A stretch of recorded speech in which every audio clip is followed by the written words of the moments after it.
নিশ্চিত। তোমার বাবাকে আমি কথা দিয়েছিলাম তার মেয়েকে রাজরানীর মতো রাখবো, কিন্তু আমার মতো মানুষের সাথে থাকাটা কোনো রূপকথার গল্প নয়। আমার অনেক শত্রু, তাই তোমাকে নিরাপদ রাখার জন্য আমাকে কঠোর হতে হয়েছে। তোমাকে আমার থেকে দূরে ঠেলে দেওয়ার জন্য আমাকে ভিলেন সাজতে হয়েছে। কারণ তুমি যদি আমাকে ভালোবাসো তবে তুমি দুর্বল হয়ে যাবে, আর আমার শত্রুরা তোমার সেই দুর্বলতার সুযোগ নেবে। আমি চাই তুমি আমাকে ঘৃণা করো যাতে তুমি শক্ত থাকতে পারো। কিন্তু কাল রাতে আমি হেরে গেছি। তোমার ভালোবাসার কাছে আমার সব অভিনয় ব্যর্থ হয়েছে। আমি তোমাকে ভালোবাসি রুহি, আমার জীবনের চেয়েও বেশি। তোমার ভিলেন। রুহি চিঠিটা বুকে জড়িয়ে চিৎকার করে কেঁদে উঠল। তার কান্না থামছে না। সে ভুল করেছে। সে হীরের টুকরোকে কাঁচ ভেবেছে। সে দৌড়ে নিচে নামলো। তাকে এখনই আহিলের কাছে যেতে হবে। তাকে বলতে হবে যে সেও তাকে ভালোবাসে। সে কোনো শত্রুকে ভয় পায় না। নিচে নেমে রুহি দেখলো আহিল সোফায় বসে কফি খাচ্ছে। পরনে সাদা শার্ট, হাতা গোটানো, ব্যান্ডেজ করা হাতটা টেবিলের ওপর রাখা। তাকে খুব শান্ত আর গম্ভীর দেখাচ্ছে। রুহি দৌড়ে গিয়ে আহিলের সামনে দাঁড়ালো। আহিল মুখ তুলে তাকালো। রুহির হাতে সেই ফাইল দেখে তার মুখে এক বিষাদগ্রস্ত হাসি ফুটে উঠল। বলেছিলাম না আমার জিনিসে হাত দেবে না। তুমি বড্ড অবাধ্য রুহি। কেন কেন করলেন এমন? কেন আমাকে মিথ্যা বললেন? নিজেকে সবার সামনে খারাপ বানিয়ে কি আনন্দ পান আপনি? আনন্দ পাই না, শান্তি পাই না। তুমি নিরাপদ আছো এটা জেনেই শান্তি পাই। আমি নিরাপদ থাকতে চাই না, আমি আপনার ভালোবাসা চাই। আপনি ভেবেছেন আমি ভীতু? আপনার শত্রুদের ভয়ে আমি পিছিয়ে যাব? আমি আপনার স্ত্রী আহিল। আপনার ঢাল হয়ে থাকার ক্ষমতা আমার আছে। আহিল কফি মগটা রেখে উঠে দাঁড়ালো। সে রুহির খুব কাছে এলো। তুমি জানো না রুহি, আমার জগৎটা কতটা অন্ধকার। এখানে পদে পদে মৃত্যু। থাকুক মৃত্যু, আমি আপনার সাথে মরতেও রাজি, কিন্তু আমাকে আর দূরে ঠেলে দিবেন না প্লিজ আহিল। আর অভিনয় করবেন না। রুহি আহিলের শার্টের কলার ধরে তাকে ঝাঁকাতে লাগলো। আহিল আর পারল না। সে রুহিকে জড়িয়ে ধরল, শক্ত করে যেন শরীরের সাথে মিশিয়ে নেবে। আমি হার মেনেছি রুহি। তোমার জেদের কাছে, তোমার ভালোবাসার কাছে এই ভিলেন হার মেনেছে। ঠিক সেই মুহূর্তে আহিলের ফোনটা বেজে উঠল। আহিল রুহিকে এক হাতে জড়িয়ে রেখেই ফোনটা রিসিভ করলো। ওপাশ থেকে যা শুনলো তাতে তার মুখের চেহারা মুহূর্তে বদলে গেল। 1 সেকেন্ডের মধ্যে সে প্রেমিক আহিল উধাও হয়ে গেল। ফিরে এলো সে হিংস্র আহিল চৌধুরী। কি বললি? আরমান জেল থেকে জামিন পেয়েছে আর লিসা ওর সাথে হাত মিলিয়েছে? ওকে, আমি আসছি। ওদের মৃত্যুর পরোয়ানা আমি নিজের হাতে লিখব। আহিল ফোনটা কেটে দিল। তার চোয়াল শক্ত হয়ে গেছে। সে রুহির দিকে তাকালো। তার চোখে এখন আর প্রেম নেই, আছে এক ভয়ানক খুনের নেশা। কি হয়েছে আহিল? আমার খেলা শুরু হওয়ার সময় হয়েছে রুহি। আরমান আর লিসা একসাথে আমাদের শেষ করার প্ল্যান করেছে। ওরা জানে না ওরা কার লেজে পা দিয়েছে। আমি আপনার সাথে যাব না, তুমি বাড়িতে থাকবে। এখানে সিকিউরিটি বাড়ানো হয়েছে। আহিল। এক পাও বাইরে বেরোবে না, এটা আদেশ রুহি। আজ যদি আমি ওদের শেষ না করি তবে ওরা আমাদের শান্তিতে বাঁচতে দেবে না। আমার জন্য অপেক্ষা করো, আমি ফিরে আসব। এই ভিলেন তাই নায়িকার কাছে ফিরে আসবেই। আহিল রুহির কপালে একটা দ্রুত চুমু খেয়ে ঝড়ের গতিতে বেরিয়ে গেল। রুহি দরজার দিকে তাকিয়ে রইল। তার বুকটা কাঁপছে। এক অজানা আশঙ্কায় তার মনটা কু গাইছে। সে বিড়বিড় করে ফেলল। সে বিড়বিড় করে বলল, ফিরে এসো আহিল, তোমাকে ফিরে আসতেই হবে। বাহিরে তখন মেঘ ডাকছে।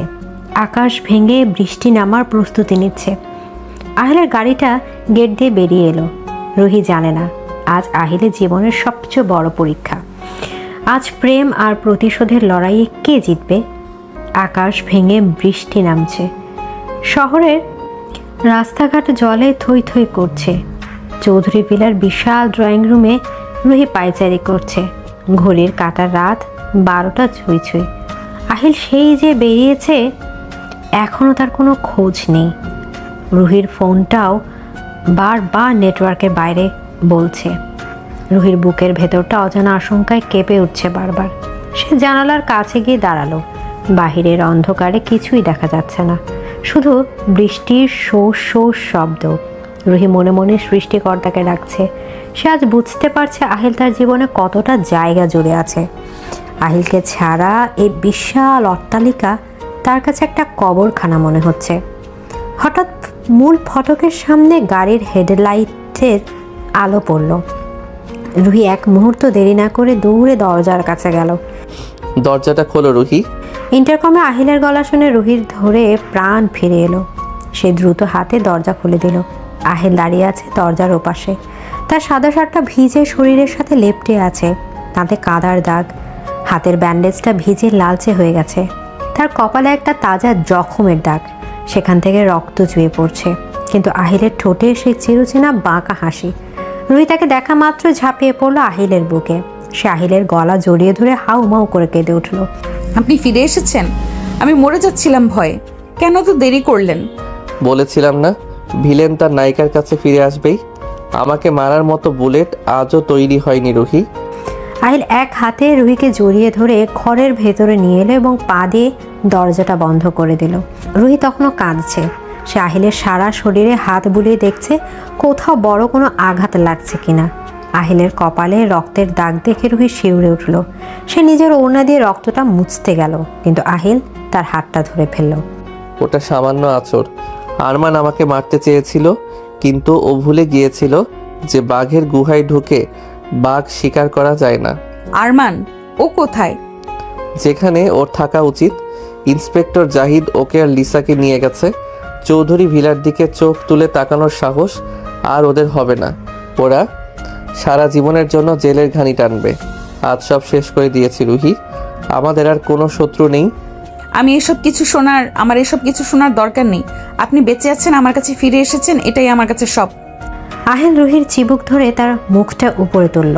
রুহির চোখের কাজল লেপ্টে একাকার। আহিল গভীর দৃষ্টিতে রুহির দিকে তাকিয়ে রইল।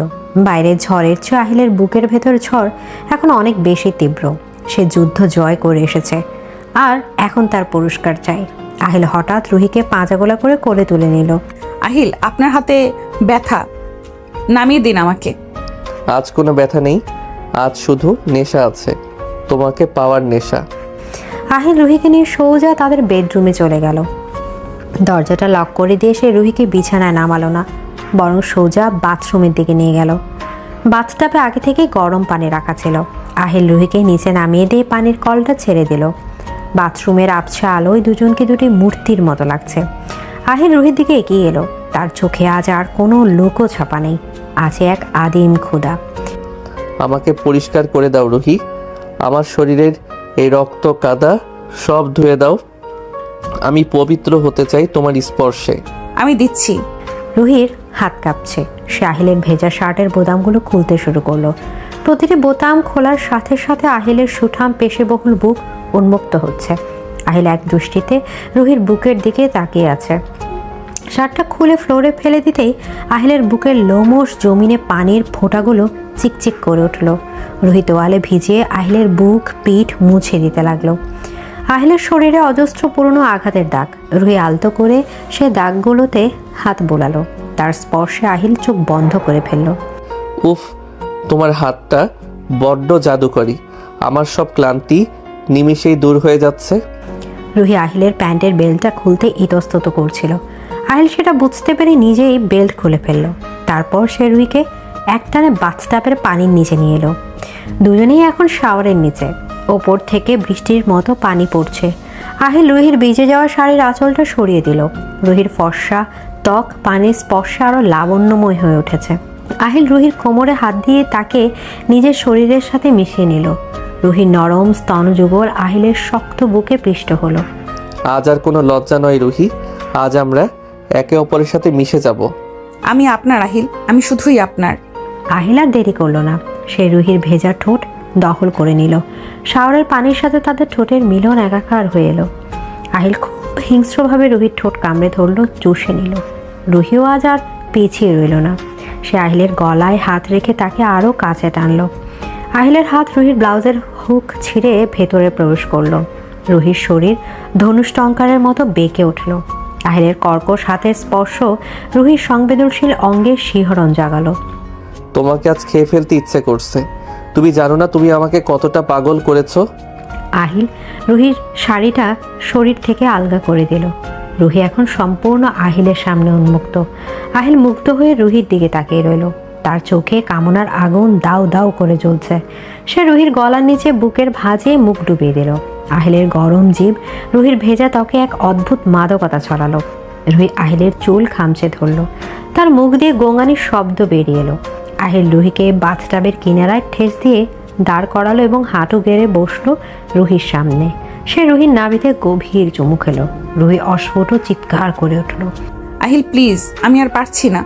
এখনই হার মানলে হবে না মিসেস চৌধুরী, রাত এখনো অনেক বাকি। আহিল রুহিকে কোলে তুলে নিয়ে বাথটাব থেকে বেরিয়ে এলো। বিছানাটা ফুলের পাপড়িতে সাজানো না থাকলেও তাদের ভালোবাসার উত্তাপে সেটা স্বর্গের মতো মনে হলো। আহিল রুহিকে বিছানায় শুয়ে দিয়ে তার উপর উঠে এলো। আহিলের নগ্ন শরীর রুহির নগ্ন শরীরের উপর চেপে বসলো। ত্বকের সাথে ত্বকের ঘর্ষণে পুলিঙ্গ তৈরি হলো। আহিল রুহি দুই হাত মাথার উপর ধরে রেখে তার চোখের দিকে তাকালো। বলো, তুমি আমাকে ভালোবাসো? আমি আপনাকে ভালোবাসি আহিল, নিজের জীবনের থেকেও বেশি ভালোবাসি। আমি তোমাকে ভালোবাসি রুহি। আমার প্রতিটি নিঃশ্বাসে শুধু তোমার নাম। আহিল রুহি ঠোঁটের আবার চুমু খেলো। এবারে চুম্বন ছিল দীর্ঘ এবং গভীর। আহিল ধীরে ধীরে রুহির শরীরে প্রবেশ করলো।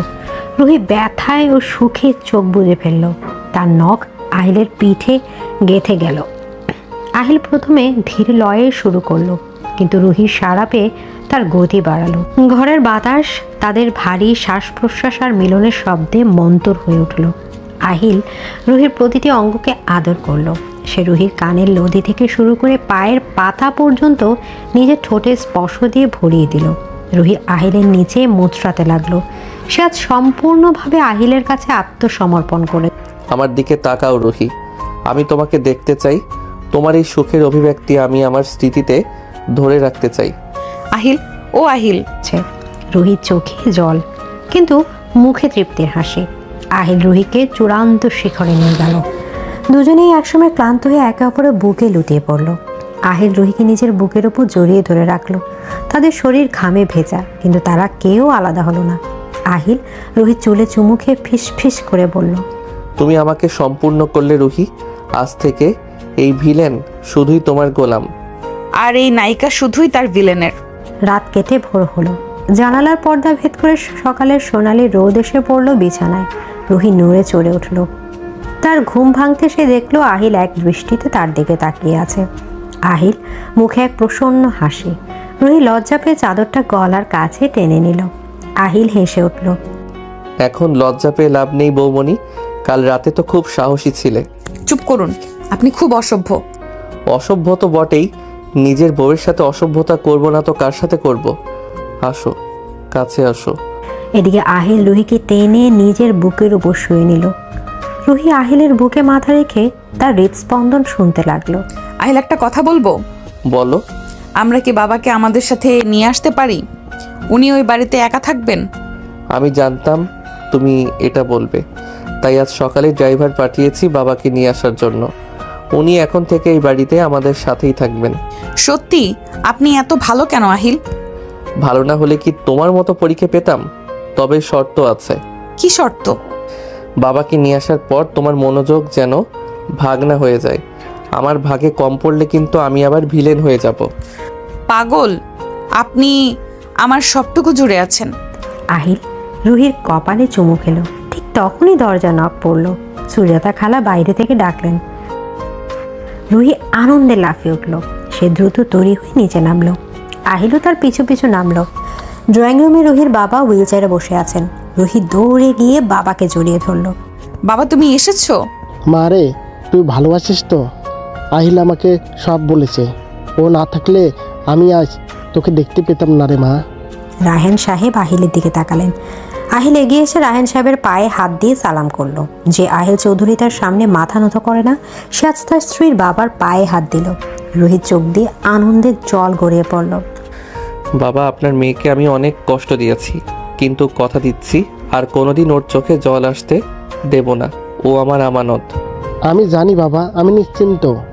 তোমার মতো ছেলের হাতে মেয়েকে দিতে পেরে আমি ধন্য। দরজা দাঁড়িয়ে চৌধুরী পরিবারের বাকিরা এই দৃশ্য দেখছে। নীলফা চৌধুরী আহিলের মা এগিয়ে এলেন। তার চোখে আজ তার আর কোনো অবজ্ঞা নেই। ছেলের এই পরিবর্তন তাকেও নাড়িয়ে দিয়েছে। বৌমা, এতদিন তোমাকে অনেক কটু কথা বলেছি, আমাকে মাফ করে দিও। তুমি আমার ছেলেকে বদলে দিয়েছো, ওকে মানুষ বানিয়েছো। এসো মা, আমার বুকে এসো। নীলিফা রুহিকে জড়িয়ে ধরলেন। পুরো বাড়ি আজ হাসি মুখে ভরে উঠল। আহিল একপাশে দাঁড়িয়ে এই দৃশ্য দেখছে। তার মনে হলো এটাই জীবন। টাকা, ক্ষমতা, দাপট সব তুচ্ছ ভালোবাসার কাছে। রুহি তার দিকে তাকালো। আহিল চোখ টিপ দিল। রুহি লজ্জায় হাসলো। 1 বছর পর চৌধুরী বিলার বাগান আজ আলোয় সাজানো। আজ আহিল আর রুহির ছেলের প্রথম জন্মদিন। নাম রাখা হয়েছে আয়ান। ছোট আয়ান আহিলের কোলে চড়ে কেক কাটছে। আহিলের পরনে নীল পাঞ্জাবি, রুহির পরনে নীল শাড়ি। দুজনকে রাজজোটক লাগছে। বাবা, বড় হয়ে কিন্তু আমার মতো ভিলেন হবেন না, মায়ের মতো বৃষ্টি হবে। একদম না, আমার ছেলে তার বাবার মতোই হয়েছে, সাহসী, শক্তিশালী এবং এক কথার মানুষ, যে তার ভালোবাসাকে আগলে রাখতে জানে। তাই তাহলে তো আরেকটা ভিলেন তৈরি হচ্ছে। হোক আমার ভিলেন। আহিল রুহির কোমর জড়িয়ে ধরল সবার সামনে। রুহি আর বাধা দিল না, যে আহিলের কাঁধে মাথা রাখলো। আকাশ থেকে আতশবাজির আলো ঝরে পড়ছে। তাদের ভালোবাসার গল্পটা হয়তো শুরু হয়েছিল ঘৃণার জেদ দিয়ে, কিন্তু শেষ হলো এক পরিপূর্ণ সুখের ঠিকানায়। আহিল চৌধুরীর ভিলেন ইমেজের আড়ালে যে এক তীব্র প্রেমিক লুকিয়েছিল, তা কেবল রুহি আবিষ্কার করতে পেরেছে। আর রুহি জানে এই ভিলেন বরটি সারা জীবন তার ঢাল হয়ে থাকবে। ভালোবাসি রুহি। ভালোবাসি আহিল। তাদের ঠোঁট আবার এক হলো। এই চুম্বন কোনো শেষের নয়, বরং এক নতুন শুরু, এক শাশ্বত ভালোবাসার গল্পের, যেখানে ভিলেন হেরে যেয়ে ভালোবাসার কাছে আর ভালোবাসা যেতে নাই সব কিছু।